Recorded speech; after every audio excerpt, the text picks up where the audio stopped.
우리 성도님들 바라보면서 이렇게 인사했으면 좋겠습니다. 우리는 찬양하는 백성입니다. 아멘. 네, 찬양하는 백성으로 주님께서 주시는 은혜와 사랑을 충만히 누리시는 우리 모든 성도님들 되어주시기를 주님의 이름으로 축원합니다. 그리고 수요일마다 은혜로운 찬양으로 또 예배를 섬겨주시는 우리 에스더 찬양대 가운데 더욱 충만히 임하시기를 주님의 이름으로 축원합니다. 예. 우리가 차를 탔는데 이 바깥이 깨끗하게 보이지 않을 때가 있습니다. 그것은 바깥 세상이 더러워서가 아니라 이 차 유리가 깨끗이 않기 때문이죠. 그러면 이때 운전자는 이 와이퍼를 작동해서 유리를 닦아줍니다. 마찬가지로 우리가 세상을 더럽다고 말하지만 실은 우리 마음의 창이 더럽기 때문에 그렇게 보일 수가 있습니다. 차 유리가 더러울 때 와이퍼를 작동하듯이 우리 마음의 와이퍼를 작동해서 마음의 때를 닦아내야 합니다. 이것이 일명 이 와이퍼 이론이다라고 이야기를 합니다. 여기서 마음을 닦아주는 와이퍼가 곧 이 감사다라고 할 수 있습니다. 우리 안에 감사가 있으면 어떤 상황에서도 세상을 밝고 또 맑게 볼 수 있다는 것입니다. 문제는 마음에 감사가 없으니까 세상이 온통 잿빛으로 암울하게 보인다는 것이죠.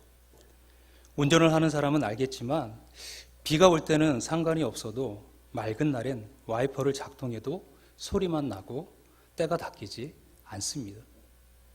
그래서 세정액, 워셔액이라고 하는데 그 워셔액을 뿌리고 와이퍼를 작동하죠. 이 세정액과 같은 것이 바로 오늘 말씀의 주제인 찬양이다라고 할 수 있습니다. 감사가 중요하다는 것도 알고 감사하면 마음을 어둡게 만드는 불평과 원망과 걱정과 염려와 근심이 사라진다는 것도 알지만 그것이 잘 안 될 때가 있습니다.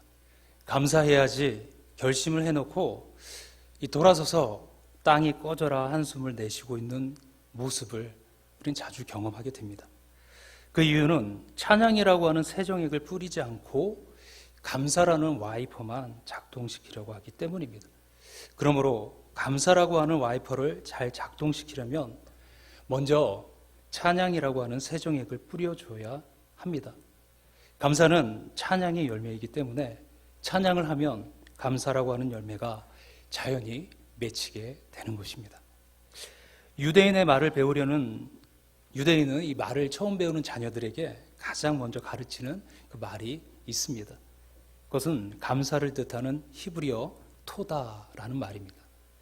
이 말 안에 하늘의 축복을 담는 하나님의 그 생명과 행복과 복이 있기 때문입니다. 그런데 감사를 뜻하는 이 토다라는 단어에 이 찬양이라는 뜻도 있다는 것이죠. 이 말은 감사와 찬양이 같은 단어라는 것입니다. 이뿐만 아니라 이 토다의 어원이 야다인데 찬양이란 뜻을 지닌 유다라는 이름이 있죠. 이 유다도 여기에서 유래됐다는 것입니다. 즉 찬양과 감사는 같은 단어일 뿐만 아니라 어원도 같다는 것이죠. 그러니까 유대인은 자녀에게 가장 먼저 하나님께 감사하고 하나님을 찬양하는 법을 가르친다는 것입니다. 이런 모습은 우리가 꼭 본받아야 할 점이라는 것이죠. 감사는 찬양의 열매면서 동시에 찬양의 내용입니다. 그래서 감사와 찬양을 한 단어로 사용한 것입니다. 찬양은 하나님의 능력과 속성, 성품, 하나님이 이루신 위대한 사역을 기리면서 노래하는 것이죠. 그러므로 찬양은 호흡이 있는 모든 자들이 하나님께 드려야 할 감사이고 고백입니다. 하나님께 드리는 제사이고 또 입술의 열매이고 또한 우리에게 주시는 명령입니다. 그래서 선지자 이사야는 이 백성은 내가 나를 위하여 지었나니 나의 창송을 부르게 하려 함이니라 이렇게 말씀합니다. 우리를 지으신 그 목적과 사명이 이 찬양에 있다라는 것을 우리에게 강조하신 것입니다. 오늘 본문의 말씀은 구원받은 신자, 성도의 생활에 대한 말씀들을 이야기하면서 나오는 본문입니다.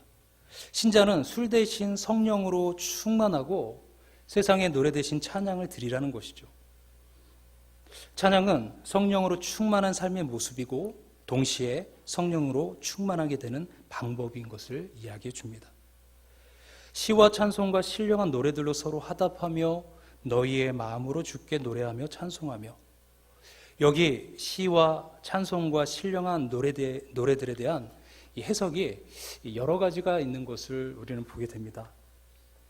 어떤 사람들은 이것은 이 찬양의 종류로 해석하고 있습니다. 시는 시편 찬양, 찬송은 찬송가, 신령한 노래들은 이 복음성가라는 것입니다.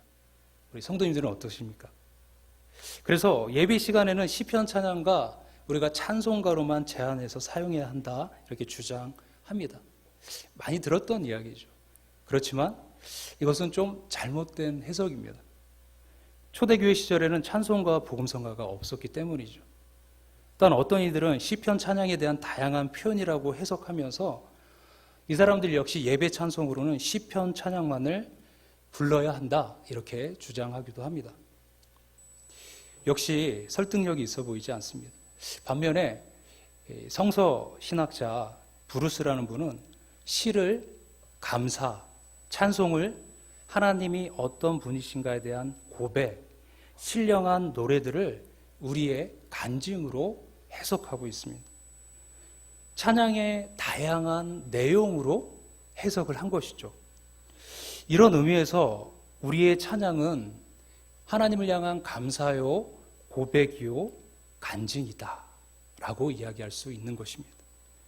이런 내용을 담아 다양한 방법으로 하나님을 찬양하라는 것이 오늘 본문의 강조점입니다.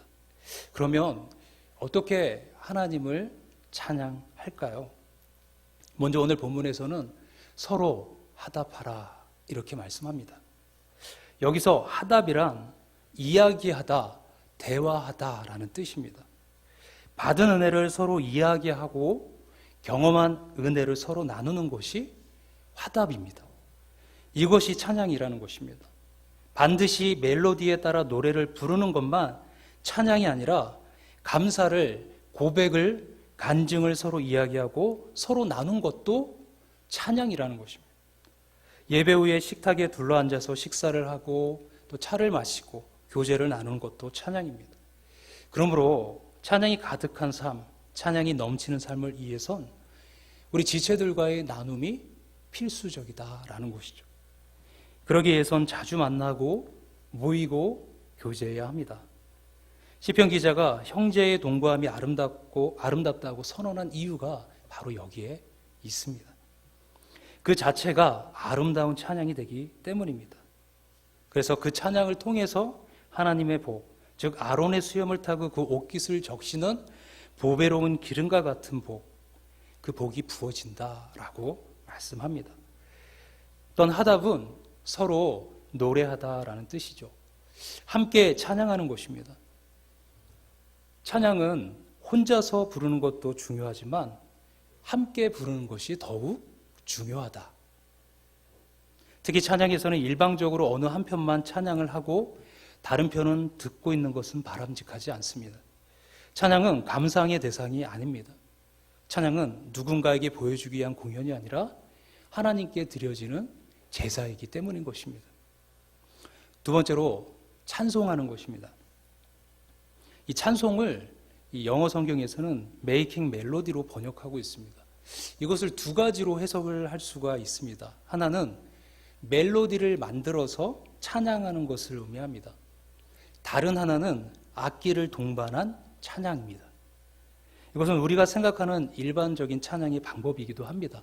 찬양은 멜로디에 따라서 목소리뿐만 아니라 각종 악기를 동반해서 드려야 합니다.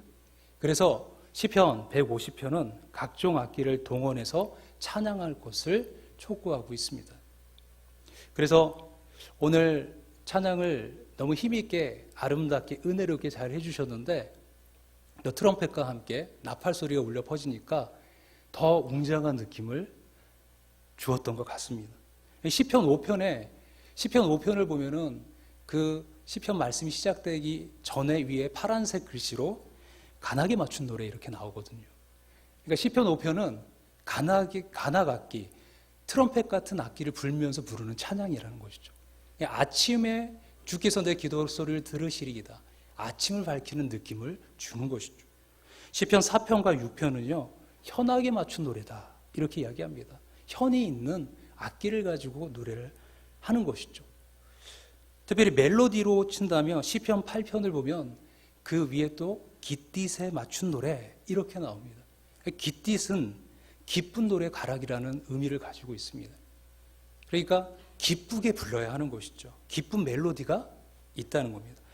반대로 또 시편 9편은 뭇 라벤, 즉 이 의미는 아들의 죽음이라는 뜻이 있습니다. 그러니까 슬픔 곡조겠죠. 슬픔 곡조로 부르는 노래라는 것입니다.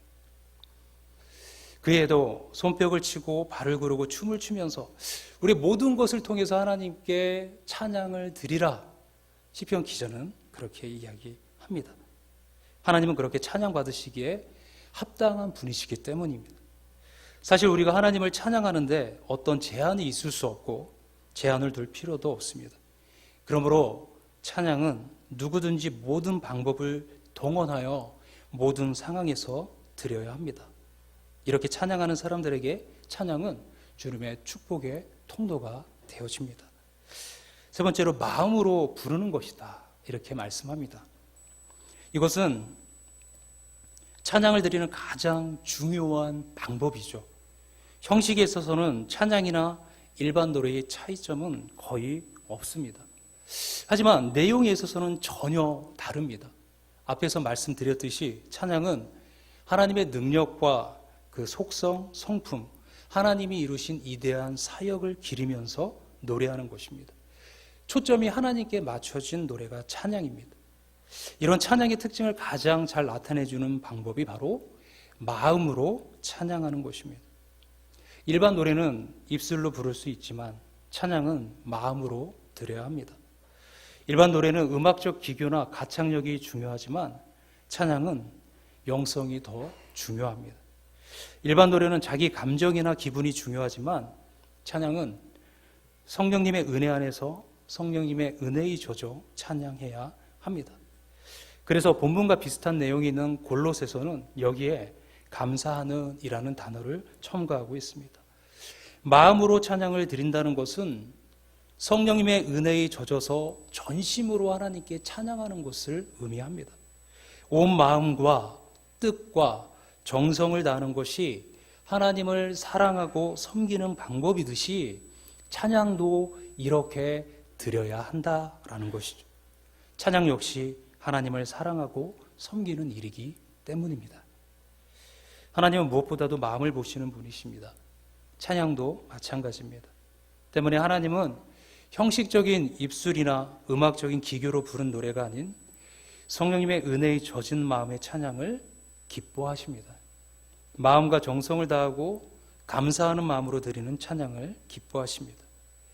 그러므로 우리가 찬양을 드릴 때 말씀을 묵상하고 기도로 준비하고 기도하는 마음으로 드려야 할 것입니다. 이렇게 찬양하는 사람에게 그 찬양을 드리는 곳에 주님의 축복이 임재가 임하는 것입니다. 여기에 화답하며 노래하며 찬송하며라는 단어들은 모두 계속적인 의미를 가지고 있습니다. 성경에 찬양하라는 말씀이 400회 이상 사용되고 있는데 대부분이 현재 이렇게 하라는 현재 명령형입니다. 이것은 항상 찬양하라는 것입니다. 즉 찬양을 생활화하라는 것이죠. 생활 속에서 불려지는 찬양이 되어야 한다는 겁니다. 신앙생활에서 찬양은 선택적인 것이 아니고 우리가 교회에 왔을 때만 드리는 특정 장소나 시간 혹은 사람들만 드리는 것도 아니라는 겁니다. 찬양은 누구든지 언제나 항상 하나님 앞에 드려야만 하는 것입니다. 그래서 다윗은 이렇게 고백하고 있습니다. 할렐루야, 내 영혼아 여호와를 찬양하라. 나의 생전의 여호와를 찬양하며 나의 평생의 하나님을 찬송하리로다. 살아있는 동안 끊임없이 찬양하며 살겠다는 결심입니다. 성도는 씨를 뿌릴 때나 거둘 때나 밤이나 낮이나 우리의 일생 언제 어디서나 하나님을 찬양해야 합니다. 찬양의 생활화, 이것 역시 찬양의 중요한 방법입니다. 어느 숲속에 넓은 호숫가에 많은 개구리들과 새들이 살고 있었다고 합니다. 그런데 어찌된 일인지 개구리들은 쉴 새 없이 제잘거리고 있는데 새들은 너도 나도 입을 다문 채 조용히 나무에만 앉아 있었습니다. 마침 그곳을 지나던 목동이 이 광경을 보고 새들에게 그 이유를 물었습니다. 새들이 이렇게 대답했다고 합니다. 저것 좀 들어보세요. 개구리들 소리가 저렇게 시끄러운데 우리가 아무리 예쁜 소리로 노래를 부른들 다른 사람들에게 들리기나 하겠어요? 그러자 목동이 이렇게 대답합니다. 바보들아, 그러니 너희들이 더 크게 노래를 불러야지. 너희들이 가만히 있으니까 개구리들의 소리가 더 시끄럽게 들리는 거야. 세상도, 회사도, 교회도, 가정도, 개인의 심령도 참으로 요란하고 시끄럽습니다. 이것은 개구리 울음소리를 불평하며 노래를 멈추고 있는 새들처럼 하나님께 대한 찬양을 쉬고 있기 때문입니다. 힘들수록, 어려울수록, 세상의 소리가 요란할수록 주님을 향한 우리의 찬양 소리를 더욱 높이시기를 바랍니다. 어떤 경우도 찬양을 멈추지 않고 더욱더 찬양의 볼륨을 높여서 열심히 주님을 찬양할 때 그 주님의 은혜와 임재를 그 어느 자리에서나 경험할 줄로 믿습니다. 그런 은혜의 자리 가운데 늘 나가시는 저와 우리 모든 성도님들 또 애쓰도 찬양대 되시기를 주님의 이름으로 축원합니다. 함께 기도하겠습니다. 살아계신 하나님 아버지 감사합니다. 우리의 입술을 벌려서 주님 앞에 찬양하기를 소망합니다. 서로 화답하며 서로 또 찬송하며 또 우리의 마음으로 주님 앞에 진정으로 드리는 찬양, 그래서 하나님을 기쁘시게 하며 그 찬양을 통하여 우리의 모습이 이 땅 가운데서 빛된 모습, 빛과 소금의 모습으로 나타날 수 있는 주의 자녀들 모두 되게 하여 주시옵소서. 감사드리며 거룩하신 우리 주 예수님의 이름으로 기도합니다.